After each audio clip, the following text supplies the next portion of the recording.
శ్రీవారి వార్షిక బ్రహ్మోత్సవాలు వైభవంగా సాగుతున్నాయి. 8వ రోజు ఉదయం స్వామివారు రథోత్సవం నిర్వహిస్తే ఇవాళ రాత్రి అశ్వవాహన సేవను నిర్వహించనున్నారు. రేపటి రోజున చక్రస్నాన ఘట్టాన్ని నిర్వహించేందుకు ఏర్పాట్లు చేస్తున్నారు. ఇప్పటికే చక్రస్నానం సందర్భంగా జరుగుతున్నటువంటి ఏర్పాట్లను టీటీడీఓ అనిల్ కుమార్ సింఘాల్ పరిశీలించారు. రేపటి రోజు జరగబోయేటటువంటి ఏర్పాట్లు వివరించడానికి మనతో పాటు టీటీడీఓ అనిల్ కుమార్ సింఘాల్ ఉన్నారు. వారిని అడిగి మరిన్ని వివరాలు తెలుసుకునే ప్రయత్నం చేద్దాం. చెప్పండి, బ్రహ్మోత్సవాలలో చివరి ఘట్టానికి చేరుకున్నాం. చక్రస్నానం సందర్భంగా ఏ విధమైనటువంటి ఏర్పాట్లు చేశారు? ఓం నమో వెంకటేశాయ.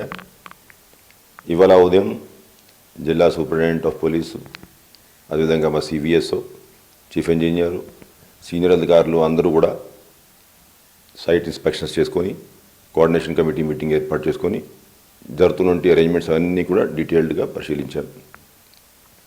ముఖ్యంగా రేపు మార్నింగు కొన్ని వేలాది మంది భక్తులు స్వామివారి పుష్కరిణిలో చక్రస్నానం సందర్భంగా స్నానం చేయడానికి సిద్ధంగా ఉంటారు కాబట్టి వారందరికీ కావాల్సిన ఏర్పాట్లు పకడ్బందీగా చేసుకుంటూ ఉన్నాం.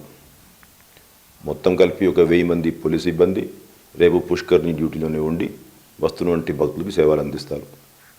అదేవిధంగా 1300 మంది విజిలెన్స్ అండ్ సెక్యూరిటీ స్టాఫ్ గ్యాలరీస్లో కూర్చున్నటువంటి భక్తుల కోసం ఈ క్యూ లైను, ఎంట్రన్స్, మెయింటెనెన్స్, ఇవన్నీ ఎగ్జిట్ పాయింట్స్ ఇవన్నీ కూడా ఏర్పాటు చేసుకోవడం జరిగింది. వస్తున్నటువంటి భక్తుల కోసం ఒక నెల క్రితమే పుష్కరిణిలో ఉన్నటువంటి వాటర్ని కూడా మొత్తం ఇవాక్యుయేట్ చేసుకొని ఫ్రెష్ వాటర్తో కూడా నింపడం జరిగింది. అదేవిధంగా ఇంజనీరింగ్ డిపార్ట్మెంట్ రేపు వేలాది మంది స్నానాలు చేసుకుంటారు కాబట్టి దానికి కావాల్సినటువంటి క్లోరినేషన్ ఇవన్నీ చేసుకుంటూ సైంటిఫిక్గా ఏ విధంగా అయితే వాటర్ క్వాలిటీ ఉండాలనో ఆ వాటర్ క్వాలిటీ కూడా మెయింటెనెన్స్ దానికి కూడా ఏర్పాట్లన్నీ కూడా పూర్తి చేసుకున్నారు. అయితే చాలామంది భక్తులు రేపు ఎర్లీ మార్నింగ్ నుంచి మాడా స్ట్రీట్ గ్యాలరీలో కూడా రావడం జరుగుతుంది. వాళ్ళందరినీ ఏ ఎగ్జిట్ పాయింట్స్, ఏ ఎంట్రీ పాయింట్స్ నుంచి ప్రవేశించుకోవాలి, ఎక్కడ ఎగ్జిట్ ఉండాలి, ఇవంతా కూడా మైన్యూట్గా ప్లాన్ చేశాం. 4 మాడా వెందులు కలుపుకుంటే మనం పుష్కరిని 4 సైడ్స్ కలుపుకుంటే ఒక 6 ఎంట్రీ పాయింట్స్ ఐడెంటిఫై చేశాం. ఆ 6 ఎంట్రీ పాయింట్స్లో కూడా పకడ్బందీ బందోబస్తు ఉన్నటువంటి భక్తులు అందరినీ కూడా పుష్కరిని వైపు ప్రవేశం కల్పించే దిశలో ప్లానింగ్ చేయడం జరిగింది. 12 ఎగ్జిట్ పాయింట్స్ ఉంటాయి. అయితే ఉదయం 5:30 ఆ ప్రాంతంలో గ్యాలరీస్లో కూర్చున్నటువంటి భక్తులు పుష్కరిని వైపు ఏదైతే మెట్లు ఉన్నాయి అక్కడ వరకు ప్రవేశం వాళ్ళకి ఫెసిలిటీస్ ఇవన్నీ ఇస్తున్నాం. చాలామంది భక్తులు అంటే దీనికి ఏమైనా ఒక ప్రత్యేకంగా ఒక శుభముహూర్తం ఉంటుంది ఆ ఉద్దేశంతో ఒకేసారి అందరూ కూడా స్నానం చేయడానికి ముందుకు వస్తుంటారు కాబట్టి భక్తులు అందరికీ తెలియజేస్తూ ఉన్నాను, మనవి చేస్తూ ఉన్నాను.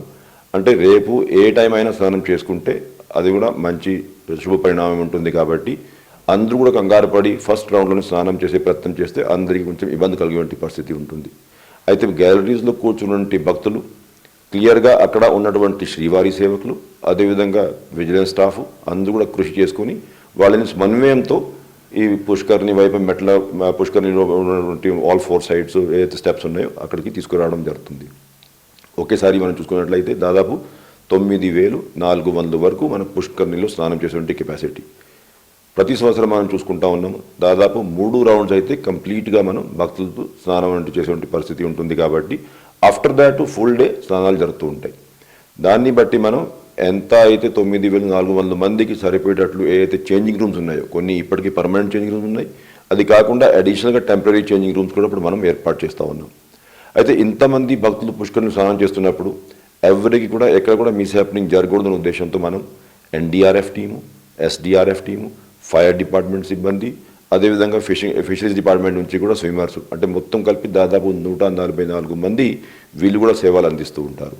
అంటే ఓవరాల్ ఎక్కడా కూడా ఎటువంటి ఇబ్బంది లేకుండా, ఎటువంటి ట్రాజెడీ జరగకుండా ఎప్పటికెప్పుడు కంటిన్యూస్గా మానిటరింగ్ చేసుకుంటూ స్విమ్మర్స్ అక్కడ నిలబడి ఉంటారు, ఎన్డీఆర్ఎఫ్ స్టాఫ్ నిలబడి ఉంటారు, వస్తున్నటువంటి భక్తులు స్నానాలు ఇవన్నీ కూడా కంటిన్యూస్గా మానిటరింగ్ చేస్తూ ఉంటారు కాబట్టి ఎవరికి ఎక్కడ కూడా ఇబ్బంది లేకుండా ఏర్పాట్లన్నీ పూర్తి చేసుకున్నాం.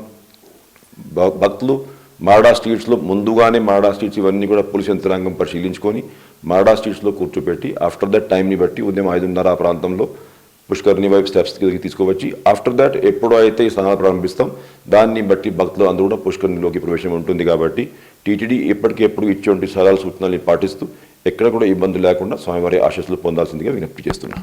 అది రేపటి రోజుకు పూర్తి స్థాయిలో ఏర్పాట్లు చేసాం. ఉదయం నుంచి కూడా భక్తులు సాయంత్రం వరకు కూడా పుష్కరిణిలో పుణ్య స్నానాలు ఆచరించవచ్చు. ఒక్కసారిగా 9400 మంది భక్తులను పుష్కరిణిలోకి అనుమతించేటటువంటి అవకాశాలు ఉంటాయి. 1000 మంది పోలీసులతో